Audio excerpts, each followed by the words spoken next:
औज़ुबिल्लाहिमिनश्शैतानिर्रजीम बिस्मिल्लाहिर्रहमानिर्रहीम। अस्सलाम वालेकुम प्यारे दोस्तों, मैं हूं आतिफ़ मजीद। मैं इस वक्त मौजूद हूं मरूफ़ रूहानी शख्सियत है मिर्ज़ा हाजी हसन बेग साहब। हाजी साहब से मैं बात करूंगा पाकिस्तान के हालात किस तरफ जा रहे हैं। चाँद के हिसाब से हाजी साहब अंदाज़ा लगाते हैं, चाँद की तारीख़ों के हिसाब से चाँदवी की 14वीं जब गुज़रती है तो उसके बाद क्या, क्योंकि चाँद पूरा रोशन होता है, उसके बाद क्या इंसान की नेचर पे, इंसान के अमाल पे फ़र्क पड़ता है और क्या अच्छा टाइम आता है या मुश्किलात आती हैं। हाजी साहब से बात करेंगे इमरान खान के हवाले से। हाजी साहब कैसे हैं आप? ठीक है से? ठीक। वालेकुम सलाम बेटा, अल्लाह आपको खैर से रखे, सलामत रखे, अल्लाह को ज़िंदगी आप खैरियत से ठीक है बेटा? अल्हम्दुलिल्लाह हाजी साहब, शुक्र। हाजी साहब, चाँद की जब 14वीं होती है उसके बाद जी अगली 14वीं तक का जो महीना, यानी कि पूरे महीने को अब आप इस्लामी अगर देखें उसको 14वीं से अगली 14वीं तक, मैं बात करूँगा इमरान खान की, मैं बात करूँगा पाकिस्तान की और तहरीक इंसाफ की, क्या कहेंगे और क्या देखा आपने? औज़ुबिल्लाहिमिनश्शैतानिर्रजीम बिस्मिल्लाहिर्रहमानिर्रहीम। बेटे, चाँद की 14वीं के हवाले से मैं आपको अर्ज़ करता हूँ कि चाँद की 14वीं तारीख जो है, इसमें बंदे तो खैर अपनी क्या बात करते हैं, इनके ऊपर तो क्या क्या बंदा राय दे सकता है, लेकिन मैं परिंदों की बात करता हूँ जो अल्लाह तबारक तआला की कि बहुत प्यारी मखलूक़ात है, जिसके बारे में उसकी जो पैदा की हुई जो खुराक है, उस खुराक के बारे में हजूर पाक अलैहिस्सलाम ने कहा कि वो जड़ना 70 बीमारियां च शिफायाब है शहद। अच्छा, माशाल्लाह। और मक्खी जो है ना, जो शहद की जो मक्खी है, वो चाँद की 14वीं तक जो है ना उसमें शहद होता। अंधेर के दिनों में जो चाँद यानी 14वीं के बाद ना उसके अंदर अगर आप शहद तोड़ोगे तो आपको कम से कम मिलेगा, खुश्क हो जाएगा। खुश्क हो नहीं, उसको वो खुद अपने खाने में इस्तेमाल करती हैं। ओके। लेकिन जैसे चाँद चढ़ेगा उससे वो 14वीं तारीख तक वो उसमें अफजाइश होती रहती है, यानी उसमें तरक्की होती रहती है, वो ज़्यादा से ज़्यादा बढ़ता है। जब भी किसी ने सांप ये जो तोड़ने वाले होते हैं ना बेचारे शहद, तो ये भी उसको देखते हैं, अगर चाँद की 14वीं से पहले पहले तोड़ लेंगे तो उसमें शहद होगा, अगर उसके बाद अंधेर शुरू हो जाएगा फिर उसमें यानी चाँदवी 14वीं के बाद उसमें शहद कम होना शुरू हो जाएगा। ओके। तो यानी ये मखलूक़ात को अल्लाह ने चाँद के हिसाब से कितनी बड़ी फजीलत दी है। इसी तरीके से बंदों को ऊपर भी है कि जब भी कोई अमल शुरू करे, पहली तारीख से लेके 14 तारीख तक कोई भी अमलियात शुरू करना तो कर सकता है, क्योंकि जब अंधेर शुरू हो जाए ना, इसे अंधेर कहते हैं जब चाँद कम होना शुरू हो जाते हैं। बिल्कुल ठीक है। तो उसके बाद जो है ना फिर उसके अंदर वो फजीलत नहीं होती है। और एक चाँद के अंदर ही एक स्टार है जिसे कमरदर अकरब कहते हैं।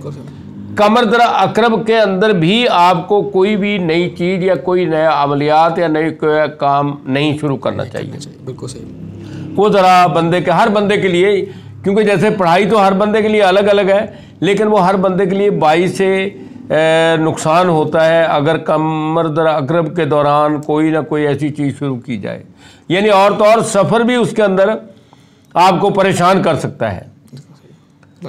तो बाकी चाँद की 14वीं की तारीख की बहुत सारी फजीलतें हैं। हमारे एक बड़े अच्छे मोहतरम सैयदजादे थे, अल्लाह को प्यारे हो गए हैं, वो चाँद की 14वीं की तारीख को 14 देगा जर्दे की मतंजन की बनवा के वो दरियाए रावी में, या फिर दरियाए रावी में जब पानी खुश्क होना शुरू हो गया तो जो जेलम के पास, ये इसके गुजरात के पास जो दरिया है, वहाँ पे उसमें डलवाते थे।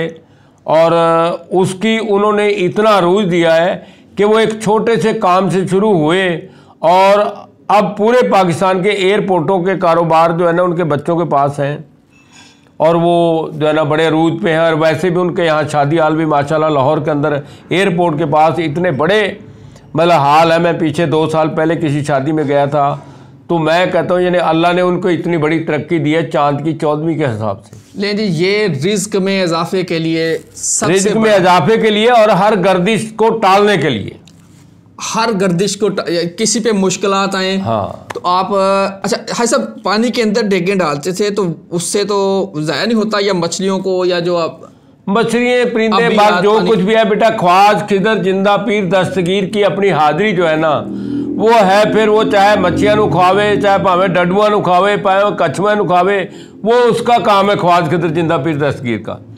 लेकिन जिस बंदे ने डालना है वो ख्वाज खिदर जिंदा पीर दस्तगीर के नाम से जब डालेगा तो अल्लाह तबाला ख्वाज खिदर जिंदा पीर दस्तगीर की लोग कुछ तो खिजर अलैहिस्सलाम भी कहते हैं, और हम जरा उसको अदब से, जैसे लोग सियासी लीडरों को जब स्टेज पे कहते हैं जनाब इज्जत माफ, फलाना माफ, टमकाना माफ, तो हम तो क्योंकि वो सियासी लीडरों को तो कहने का अल्लाह ने हमें ऐसा कोई मौका नहीं दिया, शुक्र अल्हम्दुलिल्लाह रब्बिल आलमीन। लेकिन जो खुदा बंदा करीम के एक हस्ती है जिसे ख्वाज खिजर कहते हैं, वो एक ऐसी हस्ती है कि जिसको आप जो है ना जब उसकी न्याज वहाँ डालेंगे तो वो आपको मतलब जिंदा है, वो आपका फौरी असर आपको उसका नजर आएगा फौरी तौर पे। हाँ जी बिल्कुल फौरी तौर पे असर आएगा और हर मुसीबत टल जाएगी, हर मुसीबत टल जाएगी। भाई साहब पीटीआई की मुसीबतें और इमरान खान की मुसीबतें टालने का भी आप गाइड कर दें। भाई उनके टालने के लिए तो उनका कोई बंदा आएगा तो मैं कहूँगा, मैं इतना बेला था नहीं कि मैं उनकी मुसीबतों को टालने के लिए उनको कहता रहूँ ये करूँ। जब उनके ऊपर एक थी, उनका कोई बंदा आया था और मैंने उनसे फूल डलवाए थे, मैंने कहा यहाँ पे फूल डलवाओ, 52 फूल डलवाए थे रावी में, तो अल्लाह का शुक्र है उस टाइम टल भी गई थी बहुत सारी। और लेकिन ये लोग जाहिर बता भाई जब अपने मतलब के लिए होते हैं तो फिर बेटा मेरे पास तो इतना टाइम नहीं ना कि मैं एम ही खाम खा उनके लिए देखता रहूँ। अच्छा आप भाई साहब अगर कहें किसी भी सपोज इमरान खान है, इमरान खान तो खुद जेल में बैठे हैं, वो जेल में बैठे, उनका कोई बंदा है तो मर गए सारे के सारे जो रौला पाते हैं अपनी सीटें अपनी चौधराहट चमकाने के लिए यहाँ पे फिर रहे हैं। वो इक़्तिदार के लिए नहीं बल्कि वो तो यानी ये चाहते हैं कि इमरान खान की बजाय इक़्तिदार सानू मिले। लेकिन इमरान खान या इमरान खान का नाम जहाँ भी है वो पाकिस्तान के हर बंदे के दिल के अंदर, आवाम के दिलों के अंदर है। और ये जो अपने अपने घोड़े काट के भाज दे रहे ना, सिर्फ इसीलिए तो जो है ना वो इमरान खान को आज तक इतना बड़ा वो मिला है कि ये लोग सही मुखलिस लोग नहीं है। अगर सही मुखलिस लोग हो तो जनाब ये सारे मसले हल हो सकते हैं, कोई ऐसी बात नहीं है। मियाँ साहब के यहाँ जाहिर बता मियाँ साहब की बेगम थी अपना मरहुमा कलसूम नवाज, अल्लाह ताला उसको ज़वार रहमत में जगाता फरमाए। जब ये मियाँ बरादरान पकड़े गए मुशर्रफ के दौर में तो वो जो है ना मेरी एक शागिर्दा के पास किसी रास्ते से पहुंची और उस शागिर्दा ने कहा जी कि ऐसे ऐसे जो है ना मतलब लाहौर में मेरे जो है ना उस्ताद मोहतरम भी हैं, भाई भी हैं मिर्ज़ा हसन बेग साहब, आप मैं उनसे पूछ लूँ, अगर वो कहेंगे तो मैं आऊँगी। तो उन्होंने मेरे से पूछा और नवाज साहब ने कहा हाँ जी अच्छा नहीं कलसूम नवाज ने नहीं, वो जो बच्ची जो आमल थी जिसके पास ये गई थी जी जी, तो उसने फिर मेरे से रब्ता किया। मैंने कहा ठीक है बेटा आप आ जाए, कोई बात नहीं। वो आई और आके जब फिर अपना कलसूम नवाज से जाके उसने कोई बकरे वगैरह जो है ना किसी दर्स में जिबा करवा के दुआए और 3 दिन के अंदर अंदर जो है ना फिर वो मुशर्रफ के साथ सऊदीया की डील हो गई थी और इनको वहाँ सऊदीया में भेज दिया था अगले दिन ही। ठीक है नहीं, अब आप भी यानी कि ये कहेंगे कि कोई आपसे पीटीआई का कोई बंदा आप कह रहे हैं? हाँ जाहिर बात है कोई बंदा होवे, कोई बंदे का पुत्र होवे ना, कोई एवं ही ना कि लल्लू पंजू ना हो जो सिर्फ अपनी गल चमकाने वास्ते फिरदा होवे। हाँ साहब आप बताएंगे, जाहिर बात है बकरे का सदका खान साहब तो करते थे, इमरान खान नहीं खान साहब करते थे, खान साहब की बेगम भी करवाती थी। हालांकि मैं खान साहब की बेगम को ना तो जानता हूँ ना मेरा उससे कोई ताल्लुक है, ना कभी मैंने उसको देखा है। ये अभी इस जलसे में जो 26 वाला था इसमें देखा था, तो इसमें कहीं वो आई गई है जो कुछ भी है। खैर मैं तो टीवी देखने का बेटा इतना मौका नहीं मिलता है, लेकिन बहरहाल इमरान खान इन चीज़ों को मानने लग गए थे। पहले नहीं मानते थे, अब मानते थे। जाहिर बात कुछ उनको हुआ होगा तो मानता, हाँ कोई चीज़ उसको नजर आई थी तो वो मानता था ना, कोई ऐसी बात तो नहीं है कि अल्लाह तबारक तआला को, क्योंकि यार जितने भी लोग गैर मुस्लिम बेचारे कलमा पढ़ते हैं वो कुछ देख के कलमा पढ़ते हैं, कोई शक नहीं। वरना यहाँ कौन से मुसलमान थे? हजरत दाता गंजबख्श अली हजवेरी, हजरत ख्वाजा मैनुद्दीन चिश्ती अजमेर शरीफ आए, हजरत साबर पिया, ये बुजुर्ग जब आए हैं तो उसके बाद यहाँ लोगों ने इनकी करामातें देख के जो ना कलमा पढ़ा है और वो जो है ना सारे ये इस्लाम इतना फैला, वरना यहाँ तो ये हिंदुस्तान था और हिंदुओं का ज़्यादा गढ़ था।